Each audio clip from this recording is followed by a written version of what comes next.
just do Kuan Yin. So relax. Okay? Simple.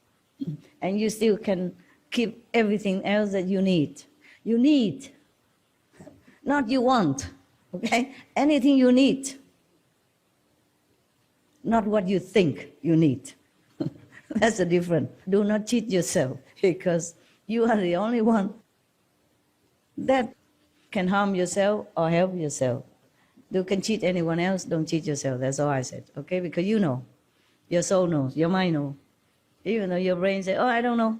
I know nothing. It's very difficult to want to be liberated from this world. Very difficult to want. And then difficult to continue wanting. Difficult to practice, to have it. So I'm glad you're still here and continue.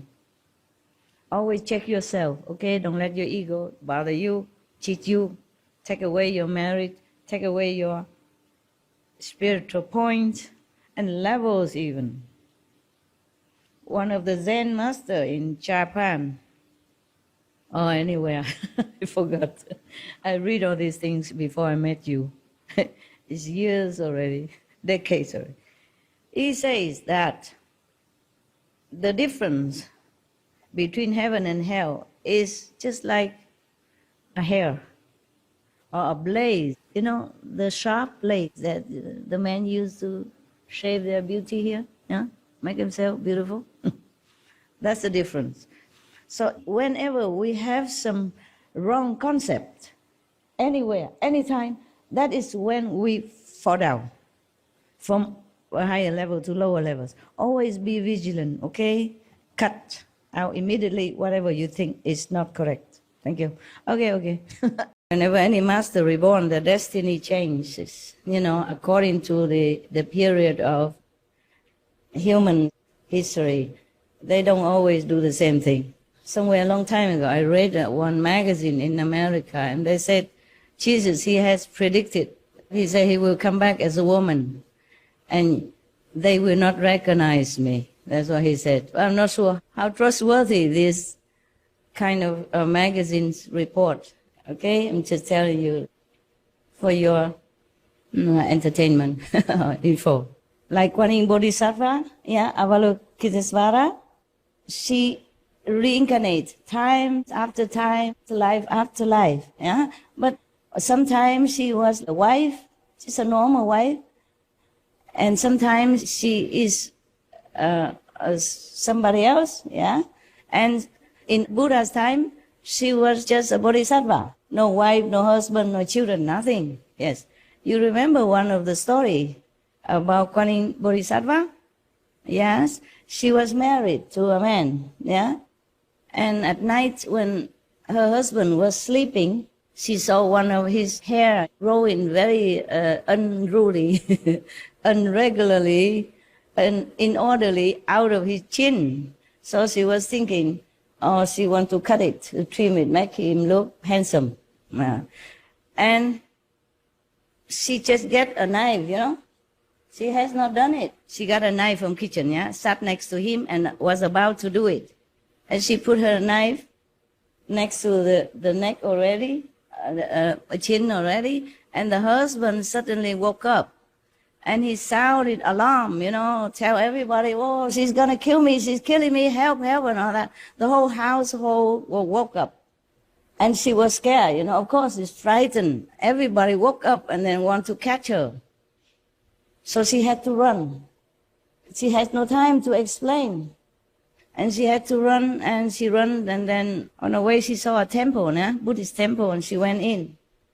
And she told them that she's a man. She had to say that she's a man and she wants to be a monk there. Yeah.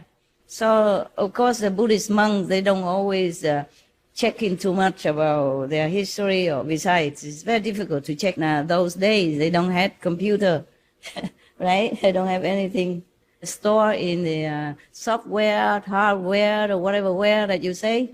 Okay, I had no idea what software is and what hardware is and what middleware or where. I just wear what I have to wear. The rest, no idea. No. So they didn't check anything. They say, oh, of course, if you want to be a monk, welcome. Nah? Because in Buddhist tradition, if anybody wants to be a monk, you have to let him.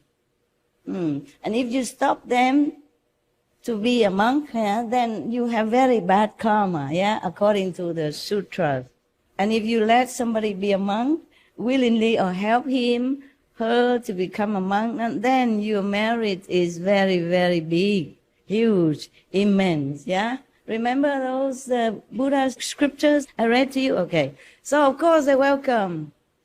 And the temple always need one or two more hands, to help with cleaning up, repairing, as well as, all kind of odds and ends stuff, Yeah. So she became a monk and stayed there peacefully, safely, for a while, until one of the Buddhist followers, a beautiful woman, came along. She liked him. Her, or him, yes. She liked the form of that new monk. Oh, because she's beautiful. Kuan Yin Bodhisattva, as a lay person at that time, was beautiful already. That's why she was married into a rich family, good husband. And even if she shaved her hair, she still looked stunning. She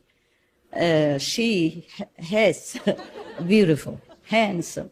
Oh, this woman fell head over heel in love with this monk, nun, whatever, monk, okay, so-called monk. She kept trying so hard to get him. But of course, this monk is no monkey business, So of course he refused her outright all the time, anytime, and she felt very hurt. This person, this woman, this lady, girl, she was actually a daughter of some very influential family, so she won't take no for an answer, Anyway, all of her affection is very unrepaid, and she will feel very, very, very frustrated and angry. And then somehow she managed to have an affair with a servant boy in the house. And then she became pregnant. And then in those times, if you're pregnant without being wedded, then you are a criminal. They beat you up. They dig a hole in the ground and put your stomach there, and you lay down with the stomach in the hole so that it won't hurt the baby, and then they beat you up until you confess who the father is. She confessed that the new monk in the temple, the handsome nun, is her lover. Man, okay, they came and dragged her out. Her out, and then beat him up also terribly. Tell him he has confessed or not. She remained silent. Because if he confessed, he's a liar. And if he doesn't confess, then also no good. They keep beating her, the woman also, to get another father, okay? So he just keep quiet, and finally they cannot beat him up anymore. They also got tired of beating. They say, okay, you cannot be a monk anymore, and when the child is born, we will talk about that. You want to marry this woman or not? He said, no, can do, don't want. So, of course, they throw him out. So the temple people also cannot do much more. They put her outside in a little hut. Maybe a Mongolian tent outside of the temple gate, because he's not allowed to stay inside anymore as a monk, no more monk. And so they still let her do the work, taking care of the temple and all that, but he's not allowed to be a monk or stay inside, anymore. So he stay outside. And when the baby was born, the family, the girl, took the baby and brought it to the temple and said, you have to take care. She want to marry somebody else at that time. Okay, something like that. I can't remember very well. It's not a big mistake that I made, whether I remember or not. And then, so the monk didn't know what to do. He had to take care of the baby. he took really good care with all the motherly love, which is very easy manifested because she's a woman and a loving one. So every day monk went out begging for milk and food, and then bring the child up until he grows up, maybe about 9-10 years already. And then one day this monk died. The Kuan Yin Bodhisattva manifestation died. I mean, reincarnation died. She died, and then of course they have to, after a person dies, they wipe you, they bathe you with something, and then they change your clothes into clean one, and put flour or something, and then carry you into the coffin. And then they realize that this is no man, it was a woman. So everybody felt so regretful and so sad and so sorrowful. So they worship her from then on.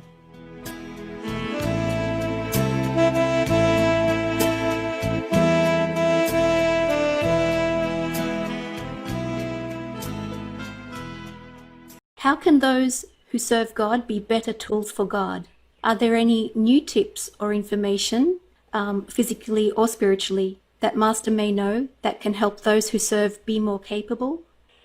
I may know, but you might not be able to. Humility. Okay. Humility. Respect, okay? Yes, Master. Because if I say that, it seems like self-serve. You have to respect your master. Of course. The one that saved your souls and many of your generations. Number one. Number two, you have to be humble. Yes, Master. Your tools. Always be grateful to God's grace that you are able to do this noble job. Never think that you are doing it, because that you stop the flow of the blessing. Stop the flow of inspiration. Yes, Master. Always be humble, humble, humble, and grateful. That's all. Okay. Oh, humble. Okay. Humble, yes. Train yourself to do it if you can. The problem is, each one have ego. Yeah. It's difficult to think that it's not you who do it. You understand that. It's just that you cannot practice very well. The more you can practice that, the more your talent will bloom and on to the higher levels. Okay. So that's what I can tell you. Humble, grateful, respectful. Respectful for your master. She represents high heaven. She represents God Almighty. You must respect.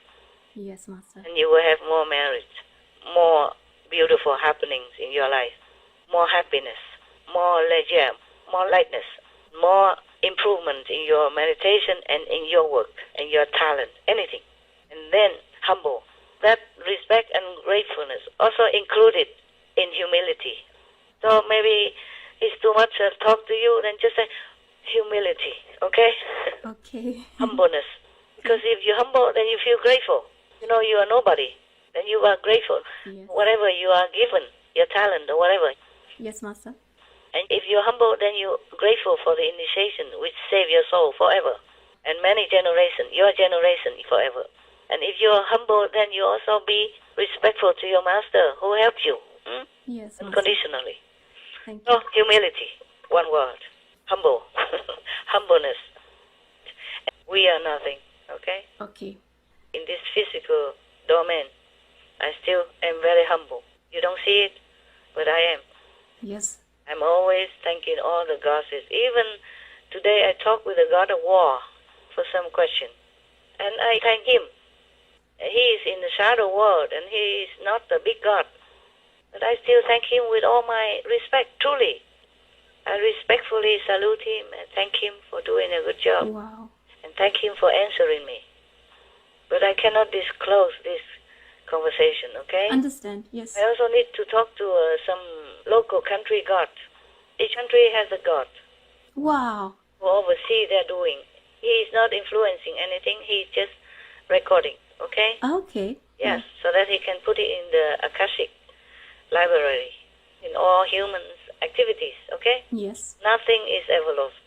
Whatever you do, whatever you think, whatever you don't do, is all there. Wow. We can never deny our sins. We can never cover it. We can never hide the transparency of the universe. Yes, Master. We have the body, so we don't have to know too much of other people wrongdoing or hidden sins. And that's a blessing also, because if we know, we will be sick, vomiting, and we'll be not able to bear the inside of them, not just the outside. Even we see the animals suffering, torturing like that. We suffer so much already, not to talk about to know everybody else sinful thinking and act, Yes, Master. hidden from physical eyes. In this physical world, we have a physical body, is an obstruction, but is a blessing. Okay. Today I have talked, yesterday, the day before, I talked to quite a few different goddesses for different things. Wow. I'm always grateful. Yes, Master. I'm very grateful even to my dogs when they tell me something. Oh, yes. I thank them. I thank the spiders, and I promise them to take them up to heaven. Master, that does come across, that you are always grateful. Oh, I see. Yes, for sure. What I mean is I'm telling you this so that you know that I'm not just telling you things. I'm doing it myself. That's Yes. why I know the depth of that meaning, okay? Yes. Because if you just blah, blah, blah, it won't affect people too much. Yes, So Master. I think you can benefit from my attitude, my humble energy, and to do the same, okay? Yes, Master. Thank you. Pray for that. If you cannot feel yourself humble enough, pray for it. Please make me more humble as possible, so that I can serve God. I can serve the suffering. Yes, Master. Lessen their anguish and sorrow, okay? Let's hope for that. Yes, Master. Yes. We'll pray. You just touched my heart again. I cannot forget. We'll keep praying, Master. Okay. The more harmful effect is spiritual. Okay? Every time you have sex with your opposite or same sex, and if you do not control, the control only you know, it may look the same, like the normal actions, but the things you control. But if it's a sacrifice, then you cannot control. You have to let it be like normal couple. But every time you do that, it will take you 5 weeks minimum to recover your diluted power. Did you hear that? Every time, 5 weeks long, to recover whatever you had before, because it's diluted your power. Don't think it's a small thing. For example, if a master have a power to save 2 people from some accident, for example, okay? Save their lives. Unless it is their time to go, the master can save both of them with a very minimal injury. But if that master has sex with somebody during that time, just before that, is still within 5 weeks, then she can save only one. That's why many master, monks and nuns tell you to break it, okay? Stop it. Try to train yourself not to indulge in these activities you cannot control, okay? That's why you see how many people practice even Kuan Yin method. How many people get up to 5th level? Last time I told you how many. Tell me, if you remember. 1,200 around. Something, yeah. Even if it's 100,000, compared to the world billions, how much is that? Not even 0.00000%, huh? Because it's all dissipated through these activities, sexual activities. Monks and nuns, they know better, okay? And that's why I told you also protect them. Don't go too near them, don't try. Don't try to contaminate them.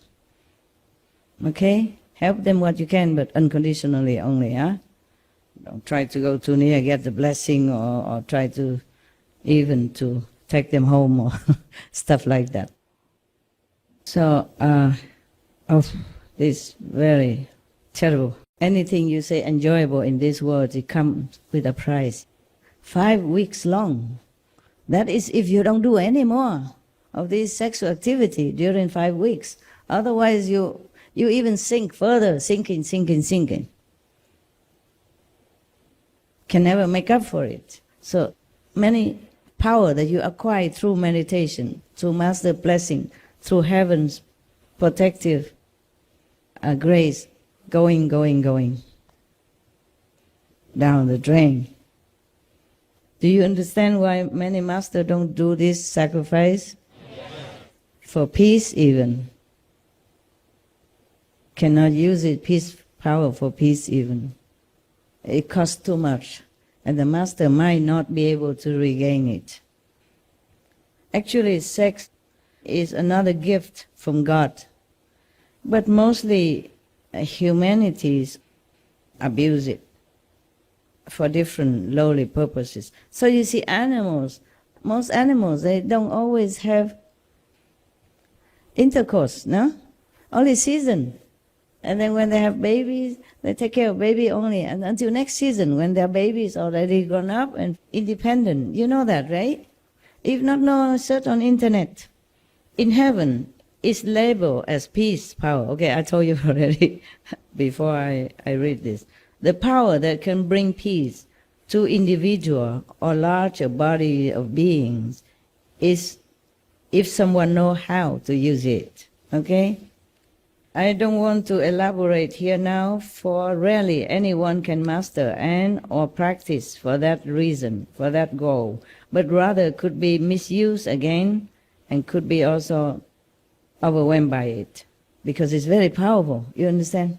Very powerful. It creates humanities and the whole animal kingdoms and plant kingdoms on the whole planet here. Whatever you see on this planet came from this power. That's how powerful it is. The power of the Creator. So we could create peace and we could create disaster even. It's not the release of this powerful urge that make any being feel peace or contentment after sexual act, but it is the undivided attention that brings about this result. But because it's short-lived nature, most humans take it for granted and crave it again and again as convenience or mood lead them. So we have long lost our mind power and willpower to control and direct this peace power to a noble application. You see, when you are having sexual act with your partner, you concentrate on that so much. That's why afterward you feel contentment.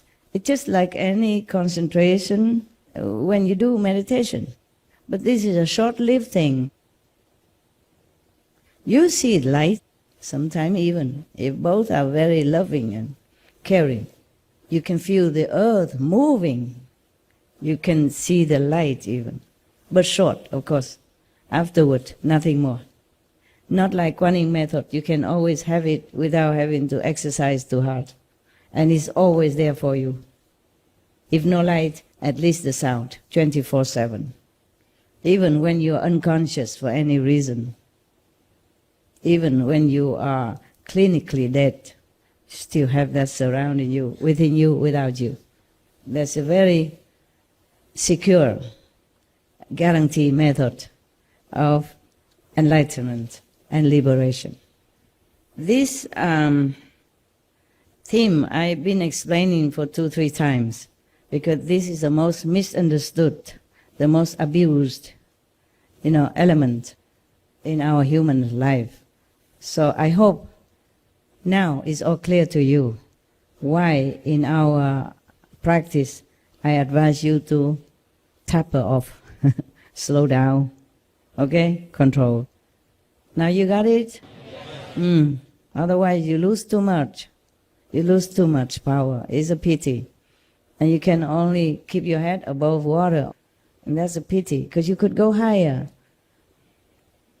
Seeing bigger things, learning better wisdom, then you have to even take in it from me. Okay? And you can help the world, you can help many people, whomever you want to help. I mean directly, consciously even, or unconsciously. That is why life after life, many master comes and go, and many people practice different method, but we are still somewhere here. Very rare do people come up high, except for the grace of the master. Very difficult for you, even practicing Kuan Yin method, to go up anywhere. I'm telling you this so you can avoid the trap. Just practice Kuan Yin method, which connects you to your own self-nature. No harm comes out of it, no side effect, because it's you. And also if you adhere to the master instructions and follow through those easy steps, then even children from 6 years old can get enlightenment, implement it, and get enlightenment and liberation already, even if they die at a young age. They've gone high and liberated. If you have sex and you have an orgasm, you lose 5 weeks. No, you don't lose 5 weeks. You need 5 weeks to recover what you have lost. The spiritual power. So what if you don't have an orgasm? Does it still take that long? Then it's better. How much better? Then it's as if you don't do it. Oh. That's why I taught you a few weeks ago. Control the end. Thank you. You can still do it to satisfy your mind, satisfy your partner, but you don't have to go to the end. You don't have to climax, that's what I say, right? Then as if you don't do anything. Even beneficial to you. Because you brought up all this concentration power up, not down. When you finish, it's all coming out. Also physical body wellness also coming out. That's why you feel maybe empty afterwards, tired, and sleep. It's very well known that men sleep immediately. And women feel very frustrated. Yeah. The reason the women feel frustrated because they are more sentimental. They don't concentrate only on this act, but concentrate more on love. But men, they cannot help it. They're just so exhausted afterward, empty. Empty here, empty everywhere. And woman, if she also comes to the end, then she also feels exhausted, like that. But if both do not finish, then the love will grow even more. The peace will be even more. And it affects also a peaceful environment. That is a tantric method for using that for people who cannot avoid the couple's actions, but still retain the spiritual height and not lose anything. Then you don't need any 5 weeks at all. Even you can see the light during or after. You can feel the earth moving during or after. And you feel very peaceful. I mean, maybe immediately after that you still feel like you're not done, but then just a few seconds, and then you feel very peaceful, very contented, and very beneficial to health and mental and spiritual as well. Many women, they don't have this sexual satisfaction as men. Men is easier, okay? No matter what, they will satisfy themselves. Women, not that easy. I have suspected that maybe that's why so many women come here. Because they're happier, they're more contented. They're not so exhausted and not so blurred and trapped like men. You see so many women compared to men. Maybe because of the dissatisfaction in a couple's life, physically.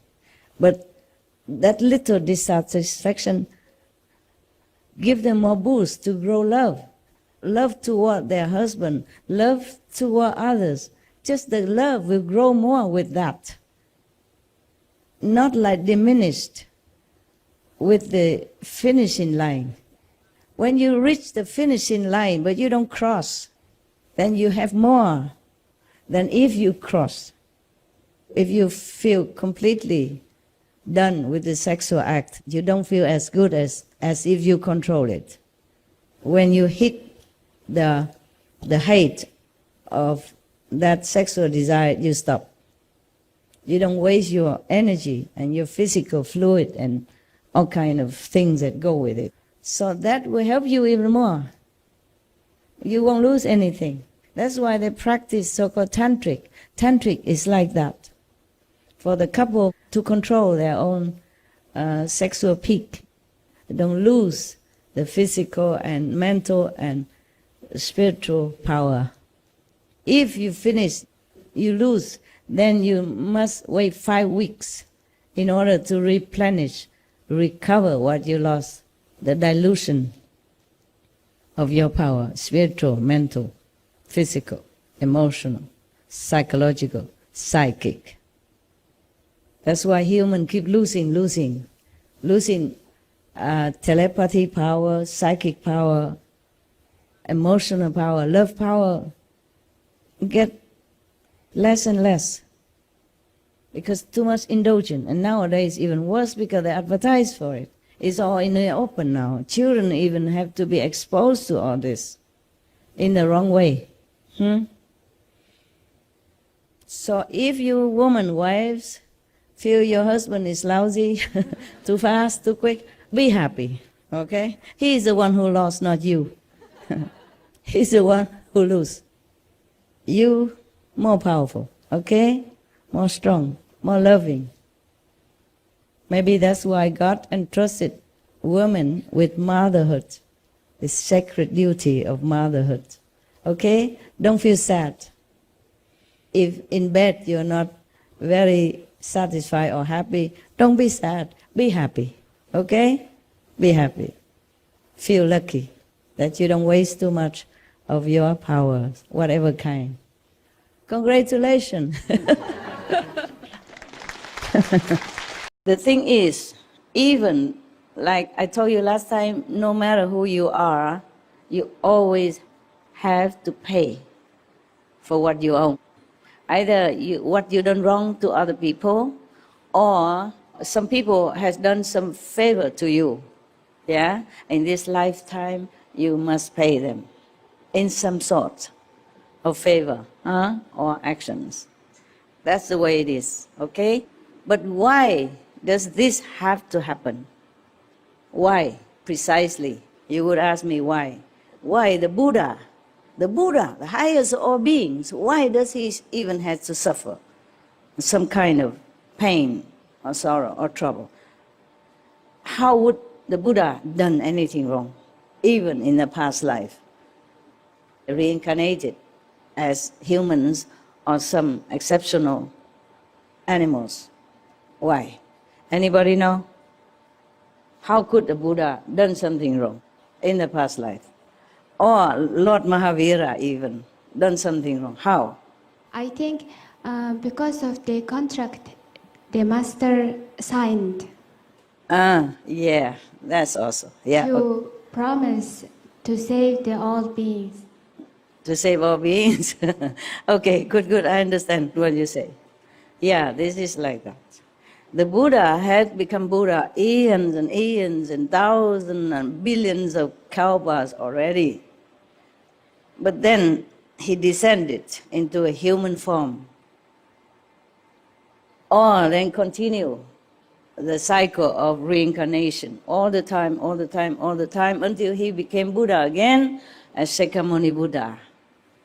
During all these times of interaction with other beings on this planet, either in a human form or even in heaven as a heavenly God, there's always action and interaction between the Buddha or any master with other beings.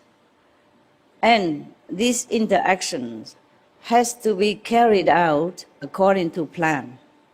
Just like a theater, like a piece of drama is written so and so. Each one has to play that part, bad or good. Otherwise you can't be in that play, in that drama. Yes. The Buddha, highest of all beings, in this world, even if he incarnated as a human, he had to do something wrong. Even against his conscience, he had to. He is forced to do that. Otherwise, he cannot be here on the planet as a human being. Understand? Therefore, some of the stories in the past life of the Buddha, he had committed something which is against his conscience. I told you already, forced by the arrangement of karma, yes. Because if there's no give and take on this planet, no matter bad or good, you cannot stay here. You cannot. So somebody asked me, Master, just finish my karma. I want to die now. I want to go to Nirvana. I want to die. I also cannot. And if finish your karma, of course you die. But I also cannot do that. You have to live out your time.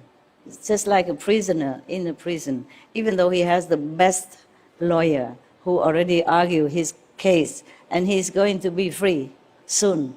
During the time, of all the process of paperwork or law, regulation, stuff like that, he still needs to be in prison and behave exactly like every other prisoner, yeah, good or bad. It's like that, yes. Tradition of the monk, they should go for alms from different houses all the time. That's why Ananda had problem, because he had to go to a different house that day, and he cannot avoid going through that artisan house, through that artisan house, and get caught. But that is their destiny, so that the artisan girl can also become arhat. Because of her love for Ananda, she followed him, and instead of catching him, the Buddha caught her and never released her then. She became nun and became arhat. Even before Ananda, oh, shame on him. Huh? Yeah. But it's not because Ananda was maybe too low level or too slow or too bad or anything that he became enlightened so slow. It's just his destiny like that, his vow like that. He has to serve the Buddha until the Buddha Nirvana. Then he can become all-knowing, all-enlightened. Because if he was too enlightened before, then his intellectual power would be less. Enlightenment is a higher level of consciousness, intellect. It's just a common element of the mind, of the brain, so that you can learn things in the world. Okay? It doesn't help you to be enlightened. But it could if you use the intellect to understand the teaching of the Master, then you had no doubt. You will be more diligent in your spiritual practice and also be enlightened easier. And that's also possible like that, yes. But intellect alone will not give you enlightenment. No matter how much knowledge you amass in this world, it helps you nothing. It just crowded your brain more and make you more confused and more maybe arrogant and more ignorant in spiritual matter, in the spiritual domain. Sometimes the more intellectually you develop, the less easy to get enlightenment. Because you're so full of argumentative info inside, and you're thinking too much of all the things that you accumulated, and then you don't have a chance or the time, the space to think of a higher dimension. Is it clear or not? Yeah? Calendar is clear, right.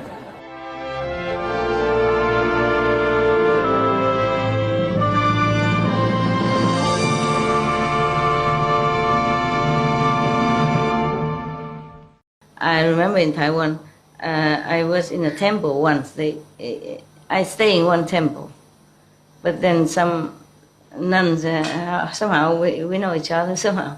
Then she invited me to her temple. And then I went there, and then sometimes she has to go and do in the reciting sutra for the dead people. Many monks in Taiwan do that. Yeah. And then they make offering to them and pay and all that. So yeah. So she said to me, would you like to come along? And I can come along. I said, I cannot recite the sutra. You do it. It's your job. It's better. And I asked her if wherever she goes, do they put, normally after the death, they make food and all that offering to the dead person in the family, relatives or whoever, friends or something, whoever, yeah? Then I say, do they make vegetarian food for the deceased, to offer to the deceased or not? And sometimes some family do, but mostly they just cook chicken or whatever, normal. Because that's what the deceased ate when he or she was alive. So they cook the same and give it to them. And then I say, no, you have to tell them, make vegetarian before you come. The nun, the monk said to me, we don't say anything, we just go recite the sutra. I say, you must. Because in the Earth Store Bodhisattva Sutra, it says that if a person dies, and then the relatives kill the animals or make animal food for them, then their karma will become heavier. And if they're supposed to go to heaven, then because of that karma, so I say in the Earth Store Bodhisattva Sutra, the Bodhisattva said that if anyone dies, you should make vegan food to offer, because if you kill any animals in their sake, or make meat or fish offering, then the dead person karma increase. Or even if he's about to go to heaven, because of that, their journey to heaven will be delayed or maybe stopped. So they say, oh really? I say, yeah, you go look at Earth Store Bodhisattva. She says she never read it. Yeah, this is some not very right concept. And nuns and monks are supposed to study sutra first, whatever they can first, so that they can talk to other beings. But it's just so easy to become monks and nuns and go recite any sutra and then, just Amitabha Sutra, whatever, easy, simple. And then so don't need to do anything more. It's not true like that. So I say, you have to tell them. And then one of the monks over there said, oh, you, Kristikaba Bodhisattva, they call me, they think it's just an honorary kind of talk, So I remember now, so that means I read it. Yeah, some of the chapters say that. And also when you give birth to a child, mother and child should be fed by vegan. And thanking heavens and Buddha, that food should always be in vegan. The Buddha said that is better, safer for the mother and child. Because when the mother gives birth to the child, there are many yakshas, ghosts and evil spirits hanging around, wanting to take the blood from the mothers and the child when they were born. I remember that. Maybe one day we will come to that chapter and then you know that I read it. Therefore, we should not, even because you giving flesh and all that, they're also more attracted to that. And then maybe endanger the mother's and child's safety. Because all this negative spirit energy surrounding them during the sensitive time of birth.